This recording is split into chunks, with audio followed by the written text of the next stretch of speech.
တာလပရဲ့မနက်ခင်းလေးတစ်ခုမှာတော့ Lusty ကရွာရဲ့တန်တမန်ဆက်ဆံရေးတွေကိုတာဝန်ယူထားကြောင်းပြောပြရင်နှုတ်ဆက်လာပါတယ်။ Flora ကလည်း Lusty နဲ့ရွာထဲကစိုက်ပျိုးထားတဲ့ဟင်းတင်းရွက်တွေတစ်တီးဝလံတွေကိုလိုက်လံပြသနေပါတယ်။ရွာထဲမှာတော့တူးချင်းစီလိုက်တာဝန်တွေခွဲဝေယူထားကြပြီးစိုက်ပျိုးရေးအရက်ထုတ်လုပ်ရေးပြုပြင်ရေးနဲ့တင်ကြားရေးဆိုရင်နိုင်ရာတာဝန်တွေကိုကြေပွန်စွာထမ်းဆောင်နေကြပါတယ်။နောက်ဆုံးမှာတော့ဒီရွာကိုစတင်တည်ထောင်ခဲ့တဲ့ရွာတကြီးဟီယာကူကသူ့ကိုယ်သူမိတ်ဆက်ပေးပြီးတစ်ပင်ရွာလေးရဲ့တနေ့တာကိုရွာသားအားလုံးပျော်ပျော်ရွှင်ရွှင်ဖြတ်တန်းနေကြပါတယ်။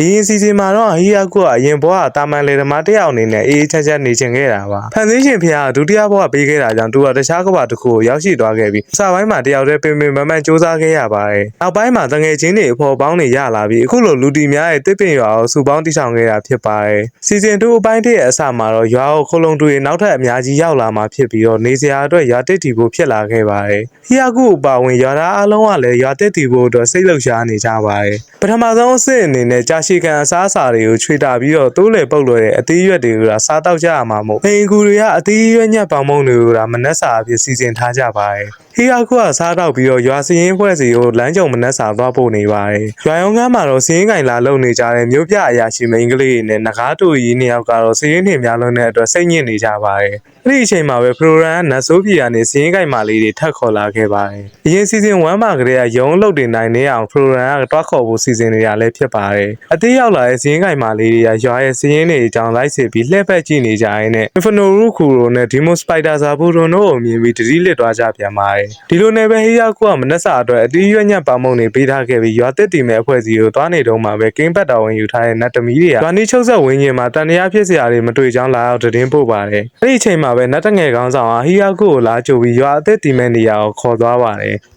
လက်ရှိရွာဘေးမှာရှိတဲ့မြေအောက်ပိုင်းရဲ့တစ်ဖက်မှာတော့ရွာတစ်အတွက်နေရာချထားတာဖြစ်ပြီးတော့ဒီလိုဆုံးဖြတ်ရတာကလည်းပုံကန်တာတွေအန်ရယ်ပေးလာတာတွေရှိရင်ချက်ချင်းကောက်ွယ်လို့ရအောင်ပဲဖြစ်ပါတယ်။သူတို့တွေးချွေအချိန်တွေများစွာရင်းခဲ့ရတဲ့တာယာလှပတဲ့ရွာလေးကိုဘယ်လိုအကြောင်းကြောင့်မှထိခိုက်မခံနိုင်တာကြောင့်ဒီလိုစဉ်းစားထားကြတာလည်းဖြစ်ပါတယ်။မြေအောက်ပိုင်းကတစ်တရာအယမ်းမနေတာကြောင့်ပုတ်တင်လူသားတွေနဲ့နတ်တငယ်တွေကတစ်ထုတ်မရဖြစ်နေပါတယ်။အဲ့ဒီအချိန်မှာဟီယာကူကတော့သူ့ရဲ့ဖန်မင်းတို့အစွမ်းနဲ့ပစိန်တလက်ကိုထုတ်လိုက်ပြီးတစ်ပင်တစ်ပင်ကိုအရင်ကနေတစ်ချက်ထဲနဲ့ခုတ်ဖြတ်လိုက်ကကြံတဲ့အပင်တွေကိုလည်းခောက်ဆွဲပြတ်တယ်လို့လိုက်လံခုတ်ဖြတ်ရှင်းလင်းနေတာကြောင့်အားလုံးကလည်းအံ့ဩနေကြရပါတယ်။ဟီယာကူကလမ်းဘက်ဆက်တွေလွယ်ကူအောင်မြစ်ပြတ်တာကိုကြဲကြဲနဲ့ခိုင်မာအောင်စောက်ချင်နေပေမဲ့နတ်တငယ်ကောင်းဆောင်အခိုင်ခန့်ပြီးကျဲတဲ့တရားတွေက RGBN နဲ့အများရဲ့တောကောင်တွေရွာထဲကိုလွယ်တကူဝင်ရောက်နိုင်ကြအောင်အကြံပေးလိုက်တာကြောင့်ဟီယာကူရဲ့တရားအစီအစဉ်ကလည်းလက်လျှော့လိုက်ရပါတယ်။နောက်နေ့မှာတော့ဟီယာကူကမြစ်တစ်ဖက်ကတစ်ပင်တွေအကုန်လုံးကိုရှင်းပြီးတော့ရေမြောင်းတစ်ခုကိုတွေ့လိုက်ပါတယ်။ရွာတရွာမှာအရေးကြီးဆုံးရေလောင်ကန်ဆောက်လုပ်ပြီးရတဲ့ပုတ်တင်လူသားနဲ့နတ်တငယ်တွေကအိမ်ဆောက်ရာမှာဆက်လက်တာဝန်ယူနေပါတယ်။ဟီယာကူကဇာဘူထွန်အတွက်ဗဘူးရုပ်တစ်ခုထုတ်ပေးလိုက်ပြီးအနာဥချိန်မှာတော့တူစနီဗမ်ပိုင်ယာမင်းသမီးလူလူရှိနဲ့တားလေးရလာအားပေးကြပါတယ်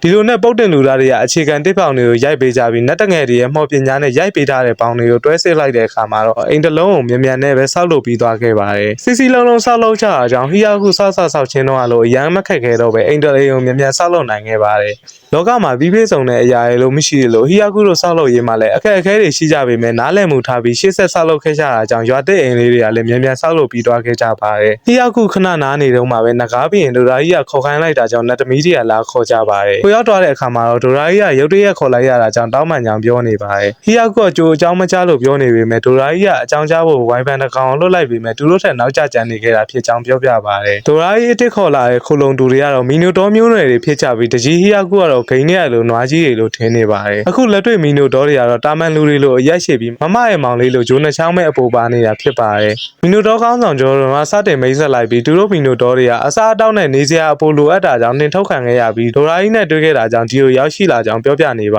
တယ်သူတို့မိမရင်းနဲ့ကလေးတွေကိုပါလာကြပြီးဝမ်းစာနဲ့နေစရာအတွက်တော်တော်ကိုခက်ခဲနေခဲ့ကြတာပါစုစုပေါင်းမီနိုတော်82ယောက်ပြောင်းလာတာဖြစ်ပြီးတော့အစားအသောက်အတွက်စတင်ပြင်ဆင်နေကြပါတယ်လူများတာကြောင့်လောင်းငါအောင်အတွက်အိမ်ကူတွေကပထမဆုံးဆံမြုပ်တာပေးဝေနေကြပါတယ်ဟီယာကူတို့ကလည်းမီနိုတော်တွေဘာစားကြလဲမသိတာကြောင့်ခေါင်းချောင်းနေကြပါတယ်အဲ့အချိန်မှာပဲပုတ်တင်လူသားတယောက်ကသူမီနိုတော်တွေနဲ့အတူနေဘူးကြောင်းပြောပြီးဆက်ဆံရေးကိုတာဝန်ယူလိုက်ပါတယ်ဒါသားအလုံးကလိုတဲ့နေရာမှာဝိုင်းဝန်းကူညီပြီးအလုံးလုံးနေကြတဲ့အကြောင်းအစားအသောက်နဲ့ပေါင်းတင်ဆက်ဆံရေးကိစ္စလည်းအဆင်ပြေသွားခဲ့ပါတယ်ဟီယာကူတို့ကဂျော်ဒန်နဲ့အတူရွာတစ်ကိုလိုက်ကြည့်တဲ့အချိန်မှာတော့သူတို့စောက်ထားတဲ့အိမ်တွေနဲ့မီနိုတော်တွေရဲ့အရွယ်အစားအမှန်ချက်နဲ့နှမ်းထွက်မကိုက်ဖြစ်နေကြပါတယ်မီနိုတော်တွေကသူတို့စောက်ထားတဲ့အိမ်တွေတဲ့ပုံမြင့်နေပြီးဘလို့မှအဆင်မပြေတာကြောင့်ဂျီဟီယာကူရဲ့အိမ်မှာပဲယာယီထားဖို့စီစဉ်လိုက်ရ ပါတယ်။ရွာတဲ့နေရာကလည်းမီနိုတော်တွေထားမရလဲအတစ်ပြောင်းလာတဲ့တာမန်လူတွေထားရတာကြောင့်အပေါ်ဖြစ်မသွားကြောင်းဟီယာကူကပြောနေပါတယ်။အဲ့ဒီအချိန်မှာပဲဖလိုရန်သူ့အဖေနဲ့အဆက်တော်ရခဲ့ပြီးအတစ်ပြောင်းလာတဲ့လူတွေကိုခေါ်လာပြီးဖြေချောင်းတင်းလာပို့ပါတယ်။ဟီယာကူတော့စစ်ဘေးရှောင်တွေကိုခိုးလုံးမှုကန်လန့်ခဲ့တာလို့ထင်ထားကြပေမဲ့တကောင်းသားကတော့တလီပေါ့မောင်နဲ့အကုန်လုံးခေါ်လာခဲ့ပါတယ်။ဖလိုရန်ရဲ့အဖေဘီဇယ်ကနေရာရွှေပြောင်းရေးတလီပေါ့မောင်နဲ့ခိုးလုံးတူတွေအကုန်လုံးဘေးလို့ရရွှေပြောင်းခေါ်လာခဲ့တာဖြစ်ပြီးတော်တော်ပင်ပန်းနေပါတယ်။ဖလိုရန်ကသူ့အဖေကိုငယ်တော့တာမဟုတ်လို့အရင်ပင်ပန်းမခံမှုပြောလိုက်တာကြောင့်ဘီဇယ်တယောက်စိတ်ထိခိုက်သွားခဲ့ရပါတယ်။ဒီဇယ်ရောနားယူနေတဲ့နေရာခေါ်သွားလိုက်ကြပြီးဟီယာကူတို့ကခိုလုံတူတွေကိုတွားတွေ့ကြပါတယ်။အစ်စ်ခိုလုံလာတူတွေကတော့စံတော်မျိုးနွယ်စုတွေဖြစ်ကြပြီးလူတို့ရဲ့မင်းတို့တွေဖြစ်ပါတယ်။စံတော်ကောင်းဆောင်နဲ့ဟီယာကူစတင်မိတ်ဆက်လိုက်ပြီးစံတော်မျိုးနွယ်စုကောင်းဆောင်ကတူရဲကောင်းဘီရဲ့မိတ်ဆွေဖြစ်ပြီးတင့်တော်တဲ့လေးစားမှုပေးရမှာဖြစ်ကြောင်းခက်မှမှပြောနေတာကြောင့်ရာဆာရှိရပဲမတင်းမာခင်ဝေးရောက်ပြောဆိုလိုက်ရပါတယ်။စံတော်တွေကရွာမှာမူးမက်ကျင်းဝက်တွေလာလုံနေကြတာကြောင့်ဒီယိုဘာလာလောက်ကြရလဲပြန်စင်းစားခိုင်းလိုက်ပြီးသူတို့ပိုင်နေမဟုတ်ကြောင်းနဲ့အကူအညီလာတောင်းတာဖြစ်တာကြောင့်စံတော်ကောင်းဆောင်အောင်စကားပြောဆင်ခြင်မှုပြောလိုက်ပါတယ်။ခက်ပြက်ပြက်ပြောခံလိုက်ရတဲ့စံတော်ကောင်းဆောင်ဒေါ်ရထွက်သွားပြီးရာဆာရှိကိုအစင်တန်းခွဲကြအဟိုပြောဆိုနေတာကြောင့်ရာဆာရှိလေသူကနတ်ဆိုးတိုင်းပြည်ရဲ့ဘီမီတာစုရဲ့ဒုတိယမင်းသမီးဖြစ်ကြောင်းမိတ်ဆက်လိုက်တဲ့အခါမှာတော့စံတော်ကောင်းဆောင်ရဲ့အတီသူရဲကောင်းပြီးရရာဆာရှိတို့မီတာစုရဲ့အစီကံအစစ်နာဖြစ်ကြောင်းသိလိုက်ရပါတယ်။စံတော်ကောင်းဆောင်ကလည်းသူ့ရဲ့အစင်တန်းကိုသူသိသွားတာကြောင့်ဟီယာကူတို့ကိုချက်ချင်းဝတ်တော့တောင်းပန်လိုက်ရပါတယ်။စံတော်တွေကအတင်းတောင်းပန်နေကြတာကြောင့်ဟီယာကူကလည်းရာချောင်းပြောပြီးဘာသာရှိရစံတော်တွေကတူမီတာစုနဲ့ဆက်ဆံရေးရှိတာကြောင့်စောင့်ရှောက်ရေးကိုတူတော်ဝင်ယူခြင်းကြောင့်ပြောလိုက်ပြီးဟီယာကူကလည်းကျေးဇူးတင်ကြောင်းပြန်ပြောလိုက်ပါတယ်။နောက်ထပ်ရောက်လာတဲ့စံတော်တွေကလည်းဟီယာကူတို့ရွာတစ်ကအိမ်တွေနဲ့ကိုက်မနေတာကြောင့်ရွာအိမ်တွေလည်းပြည့်နေတာဖြစ်ပြီးနောက်ထပ်အသစ်တွေလည်းထပ်ရောက်လာနိုင်နေတာကြောင့်အာနာနာနဲ့ပဲစပားကြီးတွေမှာနေရာပေးလိုက်ရပါတယ်။တိတ်မကြခင်မှာပဲနောက်ထပ်ခိုလုံတူအသစ်တွေထပ်ရောက်လာပါတယ်။နောက်ထပ်ခိုလုံတူအသစ်တွေကိုလာမီယာတို့အတူတူတော်ထဲမှာရှောက်သွားနေရင်တွေ့ခဲ့ပြီးခေါ်လာခဲ့တာဖြစ်ကြောင်းပြောလိုက်ပါတယ်။ဟီယာကူကမိတ်ဆက်လိုက်တဲ့အခါမှာတော့တယောက်မှစကားပြန်မပြောလို့မေးလိုက်တဲ့အခါမှာတော့သူတို့ချီထားတဲ့တက်ငုတ်တိုလေးကကိုစက်လဲအဖြစ်စကားဝင်စပြောလာခဲ့ပါတယ်။တက်ငုတ်တိုလေးရဲ့နာမည်ကတော့ဂူဖြစ်ပြီးတော့သူတို့ကိုလက်ခံပေးလို့ကျေးဇူးတင်ကြောင်းပြောနေပါတယ်။သူတို့ကတော့တစ်ပင်ဆောင်တဲ့မျိုးနွယ်တွေဖြစ်ကြပြီးတော့တစ်ပင်တွေနဲ့သသားလေးပေါင်းဆက်နိုင်ပြီးတားရဲတွေနဲ့တွေ့တဲ့အခါမှာတော့သူတို့ကိုသူတို့တစ်ပင်အဖြစ်ပြောင်းလဲပြီးကာကွယ်ယူတတ်ကြပါတယ်။အဲ့လိုအကာအကွယ်ယူနေတုန်းမှာတစ်ပင်ကိုတိုက်ခတ်ခံရပြီးဒဏ်ရာရတော့ရင်တော့တက်ငုတ်တိုအဖြစ်အချိန်ကြာကြီးရှိနေမှာဖြစ်ပြီးလူပြန်ပြောင်းမှုအတွက်အချိန်ဆောက်ရမှာဖြစ်ပါတယ်။ဒီလိုနဲ့ဂူကိုဘာလို့တက်ငုတ်တိုဖြစ်နေရလဲမေးလိုက်တဲ့အခါမှာတော့တဲဆောင်ရတာလွယ်ကူလို့ပြန်ဖြေပါတယ်။သူတို့ရွှေပြောင်းလာရတဲ့အကြောင်းရင်းကတော့ရင်ကသူတို့နေထိုင်ကြတဲ့တောကစိမ့်လန်းဆိုပြေခဲ့ပြီးတစ်ချိန်မှာတော့လူတွေ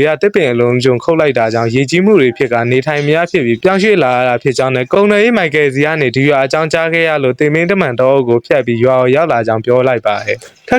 ်ရောက်လာကြတာကြောင့်လက်စတီကတခုခုလိုအပ်လာမေးတဲ့အခါမှာတော့ဂူတို့ကမလိုအပ်ကြောင်းပြောပြီးကုံနယ်ရေးမိုက်ကယ်စီမှာမြင်ခဲ့ရတဲ့ပန်းသီးတွေလိုအရာတွေကိုဒီမြေမှာပေါက်ရောက်တာကြောင့်မြေတော်ကောင်းမှဖြစ်ကြောင်းပြောလိုက်တဲ့အတွက်ဟီယာကူတို့ကဂူတို့မြေကြီးကိုစားရတာလို့ပြန်မေးလိုက်ပါတယ်။တစ်ပင်ဆောင်နှက်တွေကအပင်တွေလိုပဲမြေစီလာမှာရှင်တန်ကြတာကြောင့်စိုက်ခင်းထဲမှာပဲသူတို့ကိုနေရာချပေးလိုက်ကြပါတယ်။ကိုမြေကြီးမှာချဆိုင်ပေးလိုက်တဲ့အခါမှာတော့မြေကြီးကတင်းပြတ်နေပြီးသူတို့ကိုတန်ရှင်းတဲ့ရေတောက်ပတဲ့နေအောင်ချီနဲ့ကောင်းမွန်တဲ့မြေကြီးရှိရင်ရပြီဖြစ်ကြောင်းဟီယာကူတို့ကိုကပြန်ပြောလိုက်ပါတယ်။ဟီယာကူကလည်းရွာတစ်ကအိမ်တွေနဲ့ကိုက်မဲ့လူတွေမဝမ်းသာနေတော့မှပဲကူကသူတို့အိမ်ထဲမှာမနေပဲနေအောင်ရတဲ့အပြင်ဘက်မြေကြီးပေါ်မှာလာနေကြောင်းပြန်ရှင်းပြလိုက်ရပါတယ်။ဟီယာကူကဘလောက်ပဲအိမ်ထဲနေဖို့ခေါ်ကူတော့အပြင်မှာပဲနေမယ်တကယ်ကဲလုံနေတာကြောင့်ဟီယာကူလည်းလက်လျှော့လိုက်ရပါတယ်။လောလောဆယ်မှာတော့မီနိုတော်ကလေးတွေကိုရွာအဆောက်အုံတွေမှာဦးစားပေးထားပြီးစံတော်တွေကတော့စပက်ကြီးထဲမှာနေကြပါတယ်။တစ်ပင်ဆောင်တဲ့တရားစိုက်ခင်းထဲမှာပဲနေကြပြီးရုတ်တရက်တာကြီးလိုက်မိရင်လက်ပြလွင့်ထားနိုင်တဲ့အခြေအနေမှာရှိပါတယ်။ရွာတစ်ကိုပင်မန်းစွာဆောက်လုပ်လိုက်ရပြီးရောက်လာတဲ့လူတစ်တွေနဲ့မကိုက်တာကြောင့်နတ်တငယ်ကောင်းဆောင်ကလည်းအကြီးအကျယ်စိတ်သက်ကြနေပါတယ်။